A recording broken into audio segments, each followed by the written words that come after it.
Hi, everyone. We're going to get started with today's webinar. Thank you so much for being here today.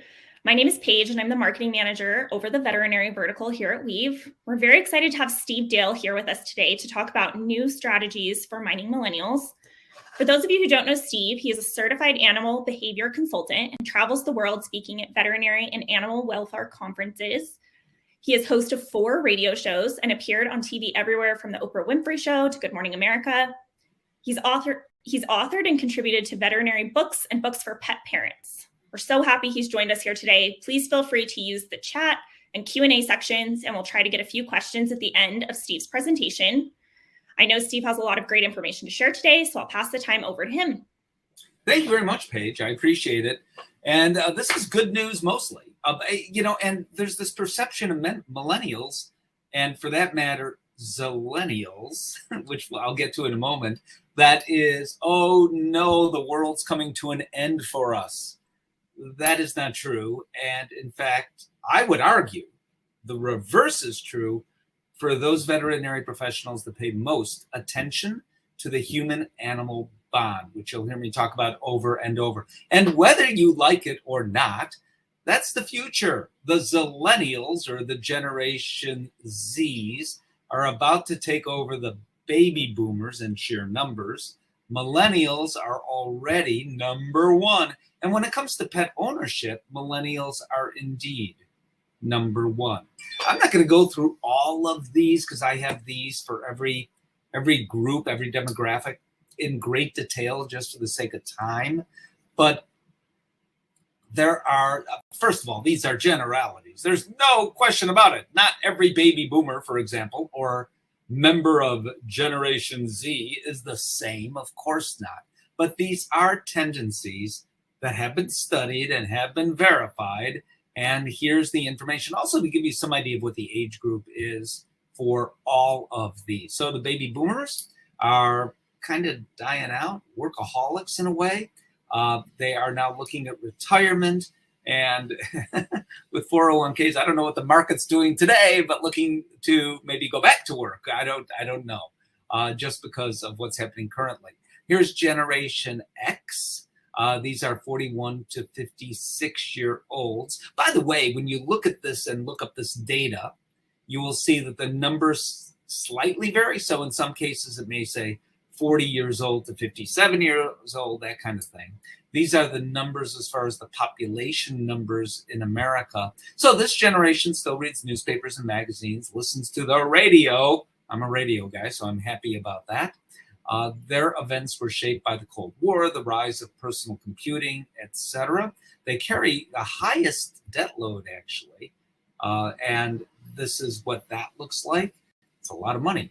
Millennials, which is what we're talking about, sometimes called Generation Y.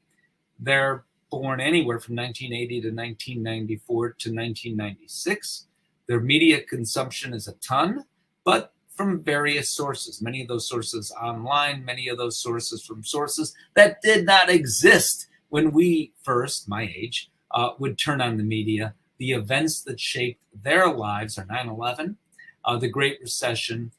They have massive student debt. In some cases, it falls into 2 groups. The groups that have paid off or are nearly paid off of their student debt and are doing well economically, and they have a significant other or spouse who's working as well. Then there's the other group that has still a lot of debt to pay off, and there may be no significant other or spouse. Generation Z, now called the Zillennials, they can be kind of young, and they're not seeing the veterinarian yet, but those that are up in their early 20s might be. Their numbers and sheer numbers in population are growing like, going way up. Their events are being shaped by smartphones as much as anything else. This generation, I'm not going to talk very much about because they're too young to see you veterinary professionals. So here are some millennial facts. As I pointed out, their income is complicated because it kind of falls into these 2 categories of those that are actually making a decent amount of money now, a significant amount of money, and those that aren't, and those that have a whole lot of money that they still owe, and those that simply don't. Interestingly enough, 21% of millennials are married, 42% of boomers were married at their same age. You'll hear me talk about this over and over, and why this is so. Their fur babies are their babies. They are their children. Only 60% of millennials aspire to have a job with greater responsibility. Now, that to me is fascinating, compared to 80% of previous generations. Now, what does that mean for all of you? Actually, it has something to do with all of you, which I'll get to. And that could be good news, by the way, because they're so focused on their pets. 60% of millennials actively rate products online, no surprise. Millennials are less brand loyal. That's significant because all of you who have clinics or work at a clinic, that clinic is a brand, and you yourself, in a sense, are a brand. But are they really brand loyal? The answer is yes and no, which I'll explain. Millennials want the best and demand explanations. So you can say to a millennial who can't afford it, I can treat your dog for, mast cell cancer, and here's how much it'll cost, here's what we need to do. And they can't afford it, but they will find a way, in many cases, to afford it, even creating GoFundMe pages. Millennials demand a work-life balance in a way that is, in some, I'll say it, I began saying it, incomprehensible to me personally. I don't get it, but that's the truth today. 61% of pet parents don't have a regular veterinarian. I'll say that again. 61%, most pet parents don't have a regular veterinarian, which means it's an opportunity for you. And many of those, more than 61%, are millennials. Millennials are the most influential generation. And by the way, I'm speeding through this because the talk is normally a lot longer than this is. So I apologize. I've got a limited amount of time. So they transfer their own shopping behaviors. This is just broadly speaking, away from veterinary medicine, some of this data for the time being. They influence their parents. They influence, if they have them, their children, if they're old enough to be influenced as far as spending goes. And in most cases, they are now old enough. So here's what I mentioned before, that baby boomers, when it comes to pet parent numbers, are on the way down. Millennials are on the way up. And Generation X is just kind of in the middle there somewhere. Millennials and cats. That is the best marriage ever. You know, millennials are the best things to have happened for cats in many ways, some of which I'll have time to describe here. It could be that we think veterinary visits for cats has turned around a lot. And why is that so? It's because of millennials, actually. Millennials care about cats and are paying attention to cats, yay, in a way that hasn't been done before. I mean, I'm talking about cat cafes. Have you been to a cat convention? You haven't lived until you've been to one of those. People walk around with whiskers and cat hats. They're dressed as cat women in some cases, like, you know, from the Batman, Catwoman. I mean, it's crazy. But what I love about it is that they clearly, all of them are there for a reason. And that is because they want to learn more about cats. Well, maybe that's number two. Number one is because they're crazy about cats. And I am not sure that is a bad thing. Instagram, the superstars on Instagram happen to be, we call them influencers. I hate that term. Cats, cat cafes. Who would have thought 20 years ago we'd have such a thing, you know? We do. And the good news, as a result of these cat cafes that have cat yoga and cat movie nights and all that, the great thing about this crazy idea, it's not so crazy because many cats are adopted out in many communities through cat cafes. Millennials are more likely to take their cat to a groomer than other generations. We've been talking about parasiticides for cats forever. I've been upfront about that as part of the campaign to say heartworm protection, for example, for cats is really important. Here's why: flea and tick protection. Well, the pharma companies have spent millions of dollars over the course of many years to try to promote this idea. And then along come the millennials on their own saying, this is a good idea. We think it's a good idea because it's best for our cats, combined with the fact that more cats are spending time on leash and collars and in catios, which is wonderful. I think that's a great idea. Very important cats, VIP, that's very important. Puppies, according to this. Very important pets. How about if I say that?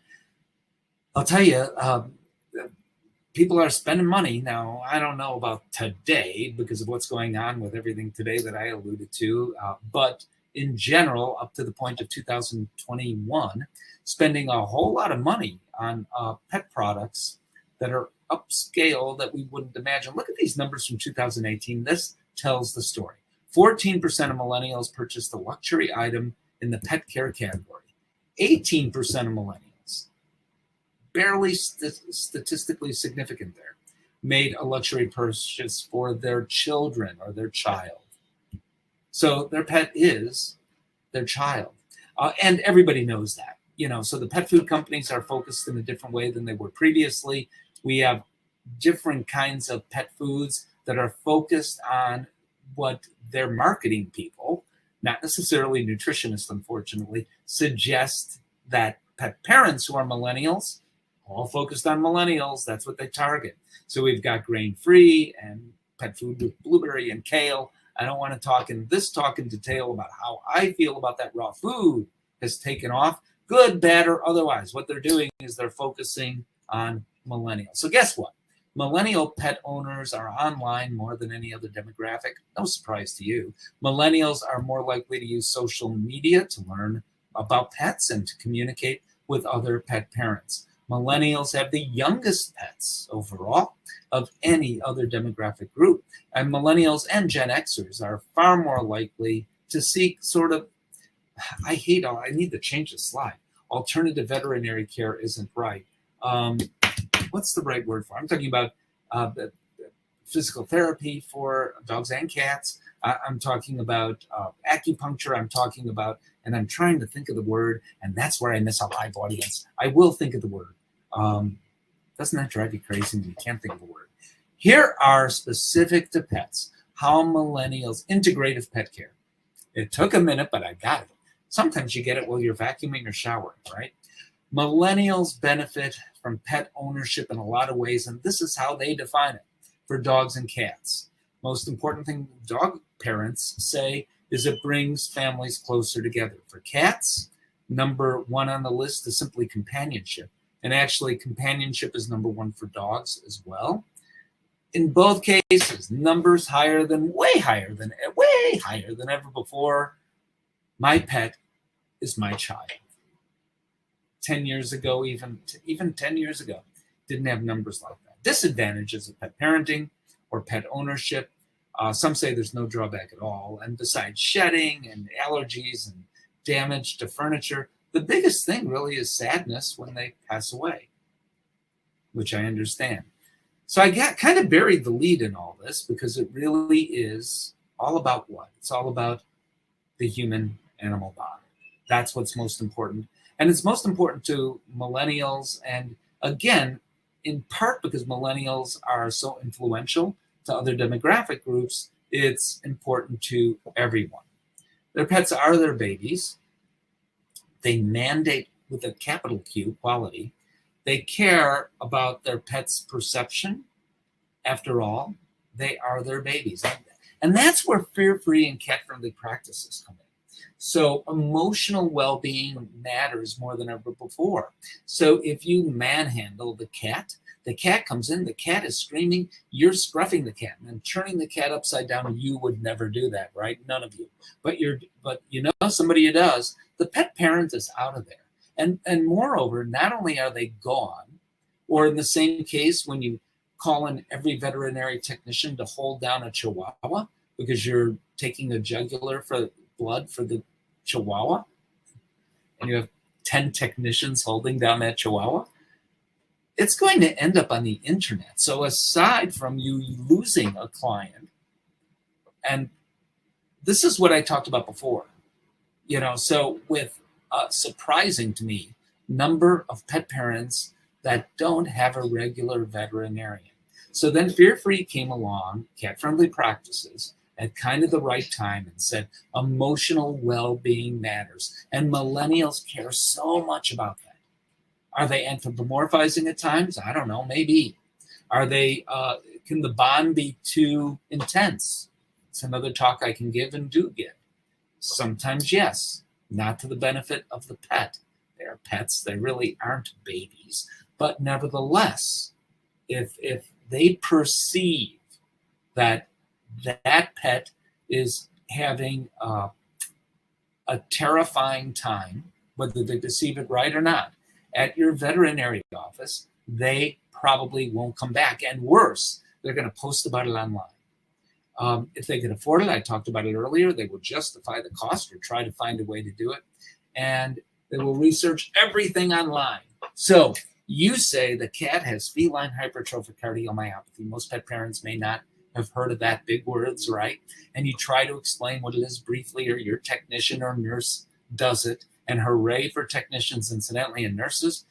In my view, the primary communicators in veterinary medicine and heroes, though these days everyone working in the profession is a hero. You explain to the client a bit about what it is, right? They're going to look it up as they're leaving the clinic. The cat's barely back in the carrier, and they're typing in, how do you spell hypertrophic? You know, they're typing it in. They're not questioning you. And that's the thing, particularly for some professionals that have been around a while. It's hard to get your arms or your head around that, because I don't know, even as a kid, I grew up saying, okay, if a doctor says this, it's this. But that was then and this is now. And for anything, it's our own medical care, but it goes way beyond that. It's anything. You're at the supermarket looking at soups, and you might want to compare online, and it's anything. You see something you don't understand on a menu. What is rigatoni? Well, that's an easy one, but people Google it. It's just our culture now. And it's not about you per se. They're not questioning you because they're looking it up. In fact, what I suggest is you help people out. Encourage people to look it up and send them to legitimate websites, the good ones with .edu afterwards, or others you can trust. Benefits of the human-animal bond specifically for millennials. These numbers are amazing. 77%, overwhelmingly, millennials have a more favorable view of their veterinarian if they discuss the health benefits of the human-animal bond. 3/4 of millennials are more likely to visit a veterinarian if they discuss the benefits of the human-animal bond. 25% of millennials talk to their veterinarian about health benefits of pet ownership in general. All these significantly higher than other generations. So those who visit the veterinarian most often for preventive care are the clients you want. And they can be millennials. For sure, for millennials, pets are members of their family. I mean, that's how it is for America in general now, hovering over 90%, depending on the survey you look at. For millennials, the numbers are even higher. So, what's changed? Well, communication has changed. The way in which we communicate specifically to millennials, but other groups as well. They want the same information, but the way in which they get, and that can be beneficial to you. So understand they have a preferred way of communication. It doesn't mean that they're being antagonistic toward you. It just means they prefer to communicate in a different way. And actually, in many cases, that can benefit you. So here's where services like Weave tie in. And I like this quote, nobody cares how much you know unless they know how much you care. And I think that's perfect for veterinary medicine. What's not changed are relationships. How we communicate is what has changed. So if a call comes in, who doesn't have an iPhone or some sort of smartphone anyway, right? So the patient calls in, and there are a subset of clients that don't. But a patient calls in, you can see who's calling, but you can see much more than that. You can see everything about that pet. So you could see things that are helpful to you and that pet parent, like, oh my gosh, this dog hasn't had heartworm protection in 2 years. But you can also see some things that are nice that will help engage and bond that pet parent with the practice, like, oh, it's your birthday, or oh, it's Buster, if Buster's a dog, Buster's birthday. All that kind of thing is so personalized. And, you know, think about it for yourself. You call a company, whatever company that is, and first of all, we're almost accustomed but we hate it. Nobody likes it. To be put on hold and be put on hold and be put on hold. And eventually then you lose a client because people will hang up and they will jump to the next veterinary clinic, or they forget to call back, so that wellness visit never actually happens. It's that easy for things to like slip through just by not answering the phone or putting people on hold forever. But once you talk to them, isn't it nice if you get a personal conversation? And how do you feel when you hear, we care about you? And that's essentially what that conversation is, rather than, oh, tell me that name again. I'm not sure we can find you in our system. Perhaps I'm spelling it wrong. And again, think about yourself when you call companies. We all feel that way. Every new patient, every post-op follow-up, every pre-op information can be texted just like that. This is a text we got, actually. That's our dog. That's Hazel. Doesn't she look cute? It was after a dental. And we got this, what do they call them? GIF files, I think. And this is exactly the wording that we received. Now, if you don't think that made my wife, who's not a millennial, sorry, but if you don't think that made her feel good, of course it did. Right now, we're going still, depending on the clinic and where that clinic is in the country, but there was a time when we went out, to the door, and again, I'm into the car door that the client comes in on. Hooray for those veterinary technicians and nurses that did that. The time that a text takes is way less time than the average phone call. So it is helpful. Meet our new kitten, Groucho. That's Groucho. Groucho has a mustache. The average text time is 13 seconds. The average call is 90 seconds, according to data. I don't believe that data. I think the average call is more than that. For some people, it takes 90 seconds just to say hello, right? So even better than that phone call system I described for many is texting. And don't believe it if great-grandma doesn't text, because during the millennials, many who are older learned how to do that. And not only text information, but to pay. So you don't need to follow up with people who aren't paying. They can pay right there via Apple Pay, those sorts of systems that increasingly people do have. People don't remember what you did or what you said, but they remember how you made them feel. That is true for every demographic, but I would argue even more true for millennials. I hope I provided you some broad information. I've got a kitten here who just wants to jump all over my desk. Just about 4 months old. Here's how to find me, and I hope you do. In the bottom right, you see Groucho, the cat you just briefly met. That's his TikTok page as I venture into TikTok land.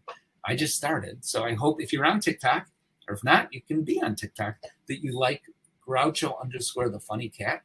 Indeed, he is a funny cat.